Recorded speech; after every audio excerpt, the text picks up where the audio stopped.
Pernahkah kalian memikirkan apa kesamaan antara sebuah kompas tua yang jarumnya rusak dengan sebuah senjata pemusnah massal yang tersembunyi di dasar lautan gelap? Bayangkan skenario ini. Harga bensin yang biasa kalian beli setiap hari tiba-tiba melonjak naik hingga 3 kali lipat besok pagi. Dan penyebabnya bukanlah krisis ekonomi yang rumit, melainkan fisika sederhana. Kenaikan harga itu terjadi hanya karena satu ledakan senyap di perairan Timur Tengah yang jaraknya ribuan kilometer dari sini. Negara-negara kecil di dunia ini sebenarnya tidak membutuhkan armada kapal induk raksasa berharga triliunan rupiah untuk melawan negara adidaya. Mereka hanya membutuhkan pemahaman tentang fisika dasar dan geografi laut yang sempit. Kenapa bisa begitu? Selamat datang di channel Kenapa Itu Ya. Hari ini kita akan membedah secara mendalam bagaimana fisika magnetisme, geologi bawah laut, dan teknologi satelit berpadu menjadi ancaman geopolitik terbesar abad ini. Kita akan melihat bagaimana senjata asimetris murah mampu menghentikan aliran sepertiga minyak dunia dan membuat kapal perang paling canggih sekalipun menjadi tidak berdaya. Mari kita mulai dari epicentrum potensi konflik ini, Selat Hormuz. Secara geografis, selat ini adalah salah satu choke point atau titik sempit paling strategis di planet bumi. Lebarnya hanya sekitar puluhan kilometer di titik tersempitnya. Namun, jangan biarkan ukurannya menipu kalian. Setiap hari, jutaan barel minyak mentah atau sepertiga pasokan laut dunia melewati celah sempit ini. Ketegangan geopolitik yang terus memanas seringkali memunculkan ancaman penutupan selat ini. Secara logika konvensional, menutup jalur pelayaran internasional sebesar ini pasti membutuhkan armada angkatan laut yang masif, kapal penjelajah, atau rentetan rudal hipersonik. Namun kenyataannya jauh lebih mengerikan. Menutup Selat Hormuz bisa dilakukan dengan anggaran seharga mobil bekas. Solusinya adalah taktik Sea Denial menggunakan ranjau laut pintar yang ditebar di dasar perairan dangkal.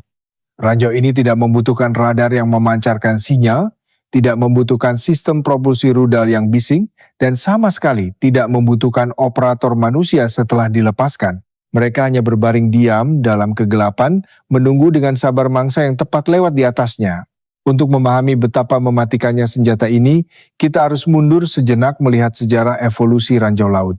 Pada awalnya, ranjau laut hanyalah tong berisi bubuk mesiu yang mengapung di permukaan air. Mereka adalah ranjau kontak, yang artinya ranjau tersebut harus benar-benar ditabrak secara fisik oleh lambung kapal agar pemicunya aktif dan meledak. Ini sangat mudah dilihat dan dihindari. Namun seiring berkembangnya ilmu fisika dan teknologi sensor pada Perang Dunia Kedua, para insinyur militer menyadari satu kelemahan fatal dari kapal-kapal modern. Hampir semua kapal kargo, kapal tanker raksasa, dan kapal perang terbuat dari ribuan ton baja karbon tinggi dan baja. Seperti yang kita pelajari di sekolah menengah, memiliki interaksi yang sangat kuat dengan medan magnet. Bumi kita pada dasarnya adalah sebuah magnet raksasa. Inti bumi yang berisi besi cair terus berputar, menghasilkan dinamo geologis yang memancarkan garis-garis medan magnet tak terlihat yang menyelimuti seluruh planet. Medan magnet inilah yang melindungi kita dari badai matahari dan membuat jarum kompas selalu menunjuk ke arah kutub utara. Tapi bagaimana hubungannya dengan kapal baja? Ketika sebuah kapal baja raksasa dibangun di galangan kapal, proses pengelasan, pemotongan, dan tempaan yang menggunakan panas tinggi akan menyejajarkan domain magnetik di dalam struktur baja tersebut dengan medan magnet bumi setempat. Proses ini secara permanen mengubah kapal tanker seberat ratusan ribu ton menjadi sebuah magnet raksasa yang terapung melintasi lautan dunia. Saat magnet terapung raksasa ini bergerak di atas permukaan laut, ia melakukan sesuatu yang sangat spesifik terhadap lingkungan sekitarnya. Ia membengkokkan dan mendistorsi garis medan magnet bumi yang ada di bawahnya. Fenomena fisika ini dikenal dalam ilmu kelautan dan pertahanan sebagai anomali magnetik atau magnetic anomaly. Inilah jejak tak terlihat yang ditinggalkan oleh kapal. Bayangkan garis-garis fluks magnetik bumi seperti benang-benang karet elastis yang lurus di dalam air. Ketika massa baja kapal lewat, benang-benang karet ini tertarik ke atas, melengkung dan terpusat dengan kuat pada badan kapal. Distorsi inilah yang menjadi titik buta fatal bagi kapal-kapal modern karena tidak ada sistem kamuflase visual yang bisa menyembunyikan anomali magnetik ini. Dan disinilah peran ranjau magnetik atau magnetic naval mine masuk ke dalam skenario mimpi buruk ini. Ranjau ini tidak didesain untuk ditabrak, Mereka ditempatkan di dasar laut, kedalaman puluhan meter, jauh dari pandangan mata. Di dalam perut ranjau yang terbuat dari bahan non-magnetik seperti aluminium atau plastik khusus ini, terdapat sebuah komponen yang sangat sensitif. Komponen utama tersebut adalah sebuah kumparan induksi yang dikalibrasi dengan sangat presisi. Memanfaatkan hukum induksi Faraday, kumparan ini bertugas untuk merasakan medan magnet bumi di sekitarnya. Selama garis medan magnet tetap stabil dan lurus, ranjau ini akan tertidur lelap, menghemat daya baterainya hingga berbulan-bulan bahkan bertahun-tahun di dasar laut. Namun ketika sebuah kapal tanker raksasa lewat tepat di atasnya, anomali magnetik terjadi. Garis-garis medan magnet yang melengkung tadi menyapu melewati kumparan induksi di dalam ranjau. Perubahan fluks magnetik yang tiba-tiba ini, sesuai hukum fisika, akan menginduksi atau menghasilkan arus listrik mikroskopis seringkali hanya dalam skala mikrovoltase di dalam sirkuit ranjau. Arus listrik yang sangat kecil ini bertindak sebagai sakelar pembangun. Prosesor mikro di dalam ranjau akan menganalisis tanda magnetik atau magnetic signature tersebut.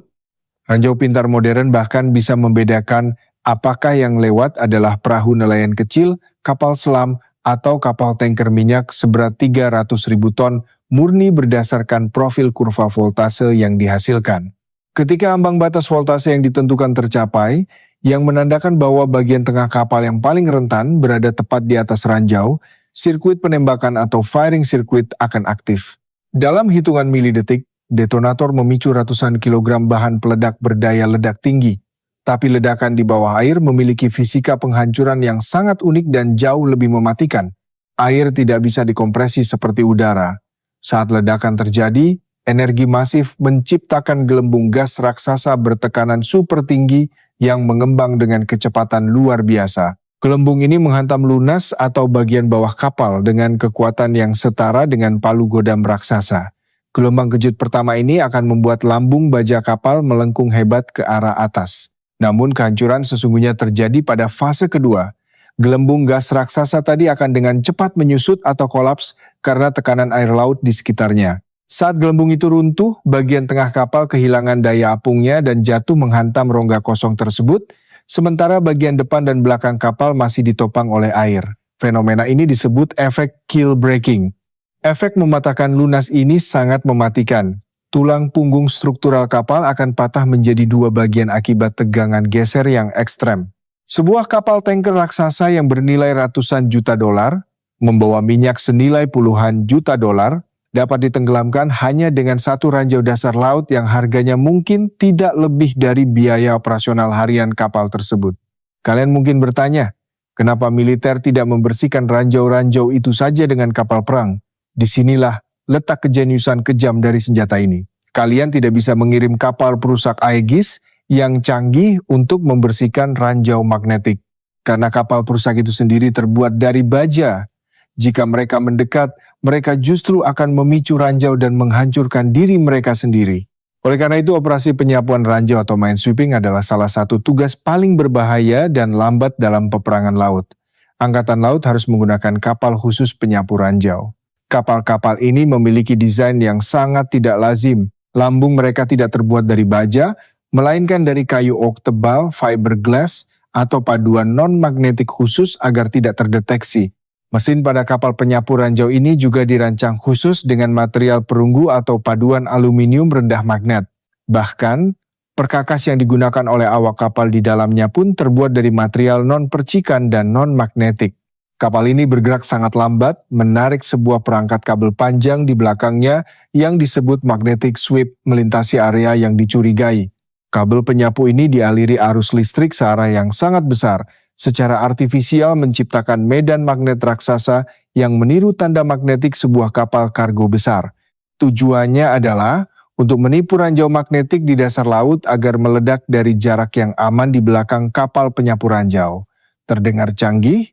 Sayangnya, pembuat ranjau juga terus memperbarui teknologi mereka. Ranjau modern kini dilengkapi dengan logika penghitung kapal atau ship counter logic. Ranjau ini dapat diprogram untuk mengabaikan sinyal magnetik pertama, kedua, atau ketiga yang melewatinya. Jadi, kapal penyapu ranjau bisa lewat dengan aman, menyapu area tersebut dan menyatakan jalur sudah bersih. Namun saat kapal tanker nyata lewat pada urutan keempat, ranjau tersebut baru meledak. Tidak hanya itu, ranjau magnetik masa kini seringkali diintegrasikan dengan sensor akustik dan sensor tekanan hidrodinamik. Mereka tidak hanya merasakan medan magnet tetapi juga mendengarkan frekuensi spesifik dari putaran baling-baling kapal dan merasakan perubahan tekanan air saat massa kapal besar memindahkan volume air di atasnya. Kombinasi tiga sensor ini membuatnya hampir mustahil ditipu. Inilah inti dari taktik Sea Denial atau penyangkalan laut. Sebuah negara dengan anggaran pertahanan terbatas tidak perlu menghancurkan seluruh armada musuh. Mereka hanya perlu menabur beberapa ratus ranjau di Selat Hormuz. Ketidakpastian psikologis dan risiko kehilangan kapal bernilai tinggi sudah cukup untuk membuat perusahaan asuransi maritim menghentikan semua operasi pelayaran. Jika Selat Hormuz benar-benar diblokade secara efektif menggunakan ranjau magnetik ini, dampak ekonomi globalnya akan terjadi dalam hitungan jam. Sekitar 21 juta barel minyak melewati selat ini setiap harinya. Begitu satu saja kapal tanker meledak karena ranjau, premi asuransi perang untuk kapal-kapal lain akan meroket ke tingkat yang tidak masuk akal, memaksa armada tanker untuk berlabuh. Dalam waktu 48 jam setelah penutupan, harga minyak mentah global di pasar berjangka bisa melonjak tajam. Negara-negara yang sangat bergantung pada impor energi dari Timur Tengah, seperti Jepang, Korea Selatan, dan banyak negara berkembang, akan mengalami kepanikan pasokan. Cadangan minyak strategis mereka mungkin hanya cukup untuk beberapa bulan sebelum krisis energi melumpuhkan industri. Efek domino ini akan merambat dengan cepat ke dompet kita semua. Biaya logistik global akan meroket menyebabkan inflasi harga barang kebutuhan pokok, bahan makanan, dan tentu saja harga bahan bakar minyak di stasiun pengisian terdekat kalian. Semuanya terhubung dalam satu rantai pasok global yang rapuh, yang bisa diputuskan oleh hukum induksi elektromagnetik sederhana di dasar laut. Namun, ranjau laut bukanlah satu-satunya mimpi buruk asimetris bagi angkatan laut modern. Jika kita berbicara tentang mematikan fungsi kapal induk raksasa bernilai miliaran dolar, kita juga harus membahas revolusi teknologi bawah air lainnya, Unmanned Underwater Vehicles atau UUV. Drone bawah laut otonom ini membawa fisika peperangan maritim ke level yang sama sekali berbeda. Kenapa drone bawah air ini membuat kapal induk menjadi usang? Jawabannya terletak pada fisika propagasi suara di dalam air. Gelombang suara bergerak 4,5 kali lebih cepat di dalam air dibandingkan di udara. Selain itu, suara di laut dalam bisa merambat hingga ratusan bahkan ribuan kilometer dengan sedikit kehilangan energi berkat fenomena yang disebut saluran SOFAR atau Deep Sound Channel. Kapal induk raksasa dan armada pengawalnya menghasilkan polusi suara yang luar biasa besar, deru turbin uap nuklir, putaran baling-baling raksasa, dan getaran lambung kapal. Semua ini menciptakan tanda akustik yang sangat bising. Drone bawah laut yang senyap, dilengkapi dengan susunan sonar pasif, dapat menguping dan melacak armada kapal induk ini dari jarak yang sangat jauh tanpa pernah terdeteksi. Lebih parahnya lagi, drone bawah air ini memanfaatkan lapisan batas suhu di laut yang disebut termoklin. Lapisan termoklin bertindak seperti cermin akustik, memantulkan sinyal sonar aktif yang dipancarkan oleh kapal perusak pencari kapal selam di permukaan. Dengan bersembunyi tepat di bawah lapisan termoklin ini, UUV menjadi siluman yang sempurna, menunggu momen yang tepat untuk menyerang. Selain ranjau dan drone bawah laut, negara-negara yang berusaha mengamankan wilayah pantainya dari intervensi asing juga membangun fasilitas pertahanan ekstrem, kota rudal bawah tanah. Ini bukan sekadar bunker biasa, melainkan jaringan terowongan raksasa yang menembus jantung pegunungan berbatu di sepanjang garis pantai.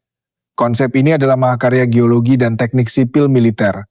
Membangun pangkalan rudal balistik bawah tanah yang kebal terhadap serangan bom penetrasi bunker modern atau bunker buster membutuhkan syarat geologi yang sangat spesifik. Tidak sembarang gunung bisa digali.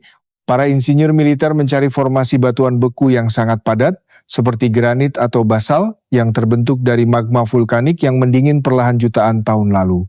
Batuan beku ini memiliki kekuatan tekan atau compressive strength yang luar biasa tinggi. Ketika sebuah bom penembus bumi menghantam puncak gunung, energi kinetiknya akan dengan cepat disebarkan dan diserap oleh struktur kristal batuan padat ini. Semakin tebal lapisan batuan penutup atau overburden di atas fasilitas tersebut, semakin mustahil bagi senjata konvensional untuk menembusnya. Di dalam terowongan ini, rudal-rudal balistik anti kapal disimpan pada peluncur bergerak peluncuran erektor.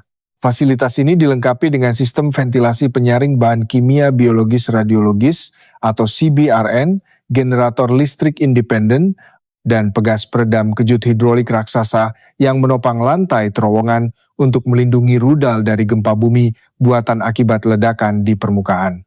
Namun, memiliki rudal di dalam bunker pelindung tidak ada gunanya jika kalian tidak tahu di mana targetnya berada. Untuk menenggelamkan kapal induk yang bergerak di tengah samudera, atau untuk menyelaraskan sistem pertahanan pesisir secara presisi, militer sangat bergantung pada konstelasi satelit navigasi global.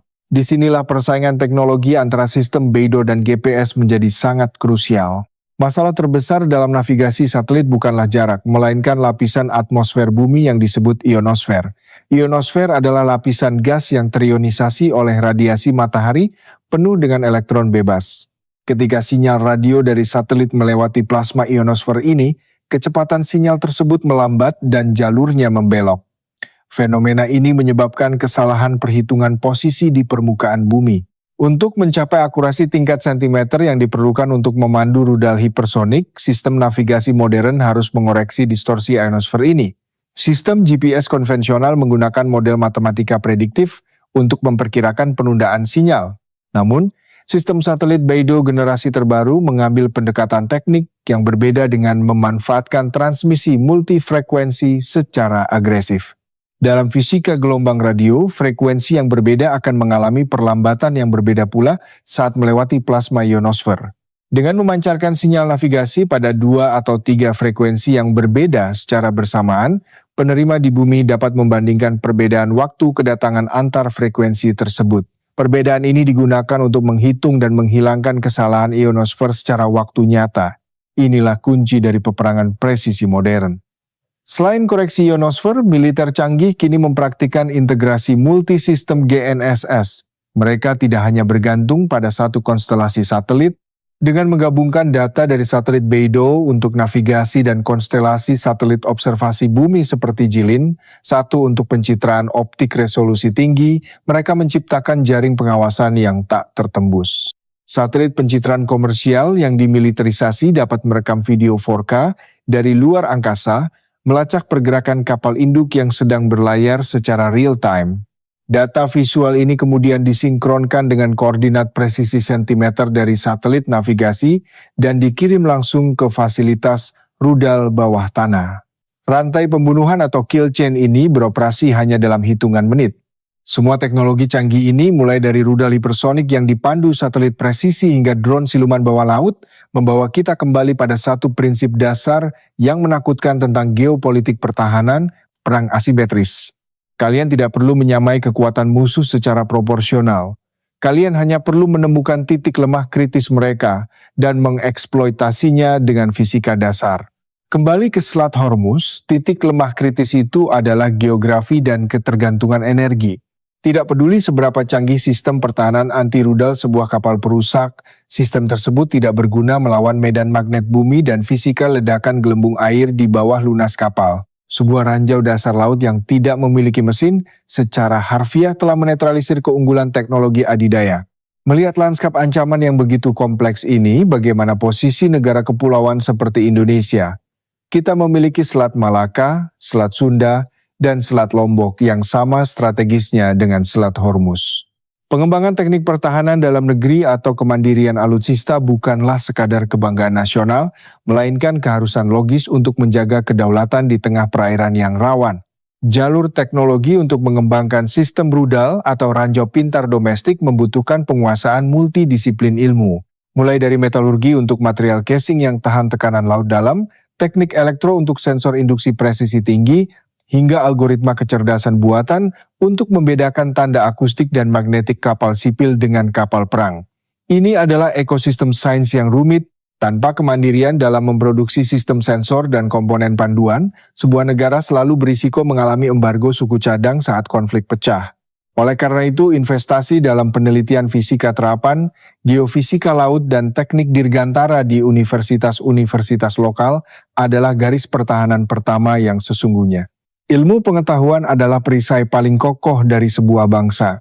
Sebagai kesimpulan, mari kita renungkan kembali apa yang telah kita pelajari hari ini di channel Kenapa Itu Ya. Senjata paling efektif di dunia modern terkadang bukanlah sistem yang paling mahal, melainkan sistem yang paling cerdas dalam memanfaatkan hukum fisika alam. Ranjau magnetik adalah bukti nyata bagaimana sains dasar bisa menjadi alat geopolitik yang memiliki daya hancur ekonomi yang luar biasa. Interaksi antara massa baja raksasa dan medan magnet bumi yang tak terlihat menciptakan kerentanan struktural yang tidak bisa dihindari oleh kapal-kapal komersial. Ditambah dengan sulitnya operasi penyapuan ranjau dan ancaman drone bawah laut siluman, selat-selat sempit seperti Hormuz akan terus menjadi titik tekan kritis atau choke point yang menentukan nasib rantai pasok energi global kita. Coba bayangkan kalau harga bensin benar-benar naik 3 kali lipat besok karena penutupan selat ini. Bagaimana dampaknya terhadap hidup kalian sehari-hari? Ngeri kan? Tuliskan opini cerdas kalian di kolom komentar. Apakah menurut kalian Indonesia sudah cukup siap menghadapi skenario perang asimetris maritim di masa depan dengan menjaga keamanan selat-selat strategis kita sendiri?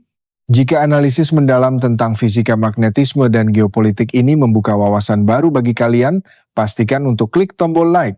Bagikan video ini ke dosen, teman kuliah hubungan internasional, atau siapa saja yang menyukai sains militer.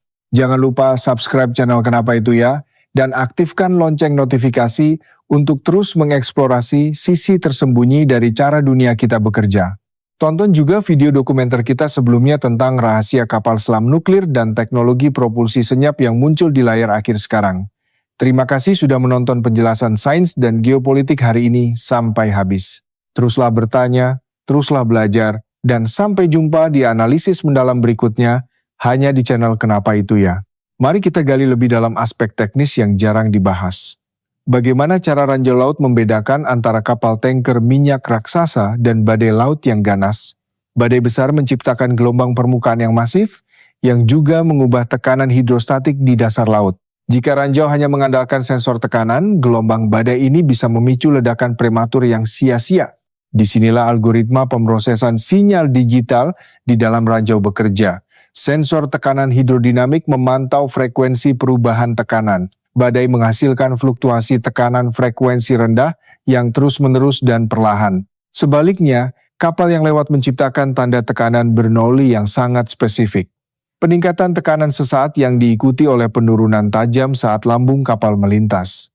Prinsip Bernoulli menyatakan bahwa ketika cairan bergerak lebih cepat, tekanannya menurun.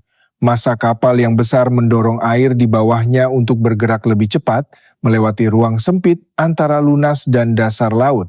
Penurunan tekanan drastis inilah yang diukur oleh sensor ranjau.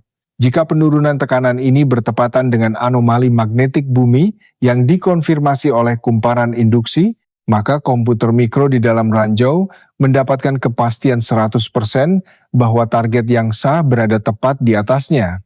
Logika gerbang AND ini harus ada anomali magnetik dan tanda tekanan Bernoulli secara bersamaan.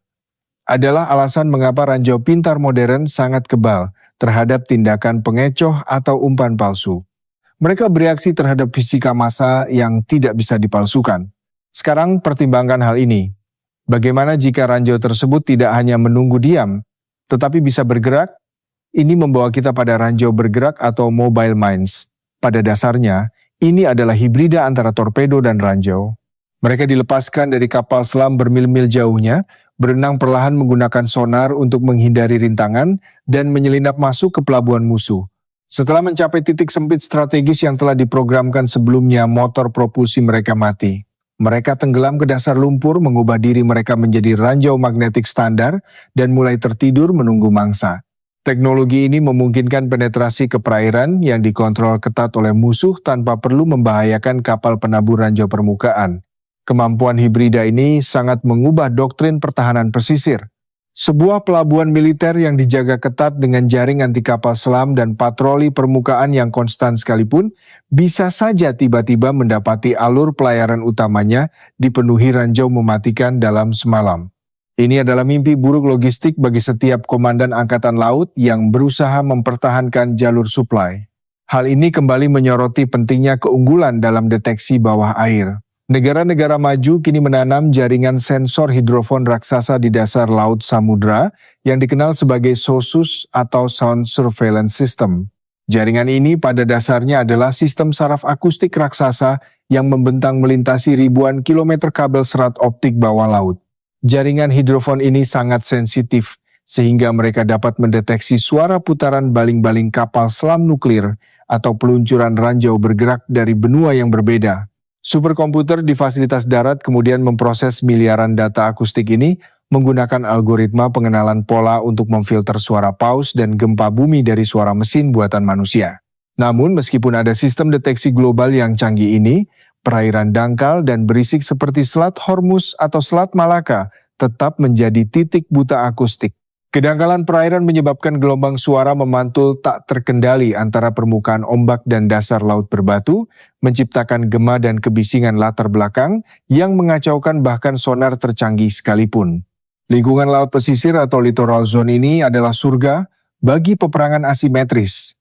Kebisingan dari ribuan kapal kargo sipil, arus pasang surut yang kuat, dan variasi salinitas air menciptakan dinding pelindung alami bagi ranjau dan drone bawah laut. Teknologi tinggi seringkali dikalahkan oleh kompleksitas lingkungan alam itu sendiri. Geografi adalah senjata tertua. Mari kita beralih sebentar ke aspek asuransi maritim. Karena ini adalah mekanisme sebenarnya yang membuat ranjau melumpuhkan ekonomi.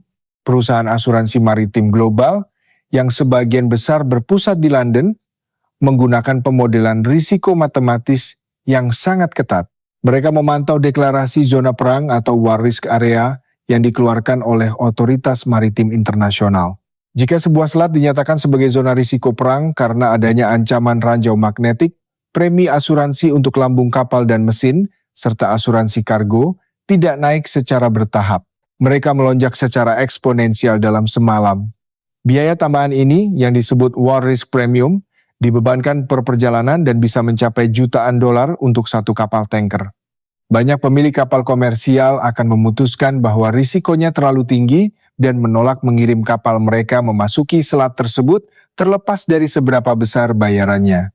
Mereka tidak akan mempertaruhkan aset senilai 100 juta dolar melawan ranjau seharga 10.000 dolar. Inilah titik di mana rantai pasok fisik minyak dunia terhenti, bukan karena kapal dihancurkan, tapi karena ketakutan. Ketakutan yang dikuantifikasi dalam bentuk premi asuransi inilah senjata sesungguhnya dari ranjau laut. Taktik ini sangat efisien secara biaya. Sebuah negara kecil dapat menghabiskan beberapa juta dolar untuk memproduksi dan menebar ranjau magnetik, dan sebagai imbalannya, mereka menyebabkan kerugian ekonomi global senilai miliaran dolar setiap harinya, return of investment yang mengerikan. Lalu, adakah cara untuk menetralkan ranjau magnetik tanpa menggunakan kapal penyapu ranjau berbahan kayu yang lambat? Angkatan Laut modern kini bereksperimen dengan teknologi Unmanned Surface Vehicles atau USV penyapu ranjau.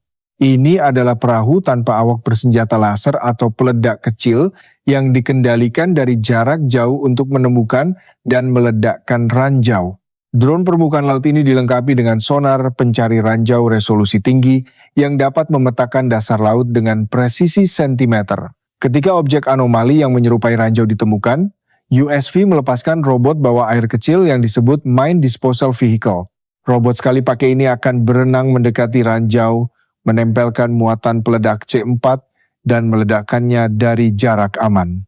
Meskipun teknologi drone penyapu ranjau ini terdengar menjanjikan, proses pembersihan tetaplah lambat dan memakan waktu.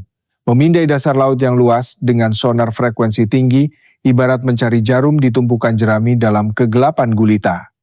Dan selama satu saja ranjau belum ditemukan, jalur pelayaran tidak bisa dinyatakan aman 100% untuk kapal komersial. Inilah sebabnya mengapa pencegahan penyebaran ranjau jauh lebih penting daripada pembersihan. Angkatan Udara dan Laut harus berpatroli secara agresif, mencari kapal-kapal kecil atau kapal selam mini yang mencurigakan yang mungkin sedang menaburkan ranjau di malam hari. Radar pengawasan maritim dan pesawat patroli anti kapal selam menjadi garda terdepan dalam menjaga selat tetap terbuka. Namun, di era di mana satelit observasi bumi dapat melacak pergerakan kapal secara waktu nyata, menabur ranjau secara diam-diam menjadi semakin sulit. Seperti yang kita bahas sebelumnya, integrasi data dari konstelasi satelit komersial seperti Jilin, satu memungkinkan pemantauan visual pelabuhan musuh 24 jam sehari, setiap pemuatan ranjau ke kapal dapat dianalisis oleh kecerdasan buatan. Kecerdasan buatan dalam analisis citra satelit ini mampu membedakan pola logistik. Misalnya, jika AI mendeteksi penumpukan tabung-tabung panjang di dekat dermaga militer dan melihat aktivitas kapal penebar ranjau di malam hari, sistem peringatan dini akan otomatis aktif. Ini memaksa negara-negara yang menggunakan taktik ranjau untuk beralih ke fasilitas bawah tanah yang tersembunyi.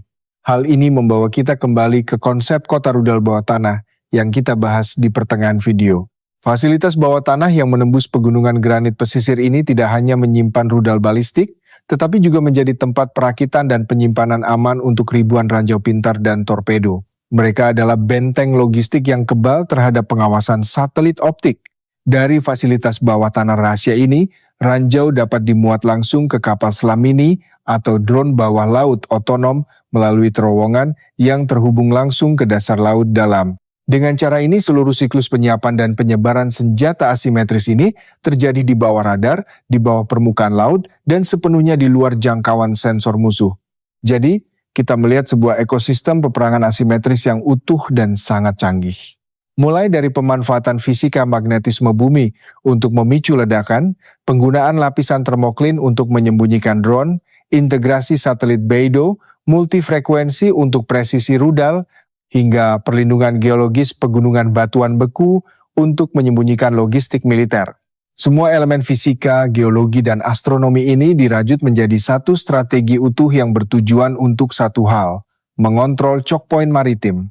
Bagi negara pengimpor minyak, pemahaman akan sains di balik ancaman ini sama pentingnya dengan negosiasi diplomatik. Karena pada akhirnya, hukum fisika tidak peduli dengan resolusi politik atau perjanjian damai. Hukum induksi Faraday akan selalu menghasilkan arus listrik jika ada perubahan medan magnet. Air laut akan selalu mentransmisikan gelombang kejut ledakan dengan kekuatan yang menghancurkan lunas kapal. Selama kapal-kapal komersial kita terbuat dari baja dan mengangkut jutaan barel cairan yang sangat mudah terbakar, kerentanan fundamental ini akan selalu ada menghantui kita. Mari kita proyeksikan ancaman ranjau asimetris ini ke perairan Nusantara kita sendiri. Indonesia bukanlah penonton pasif dalam geopolitik global.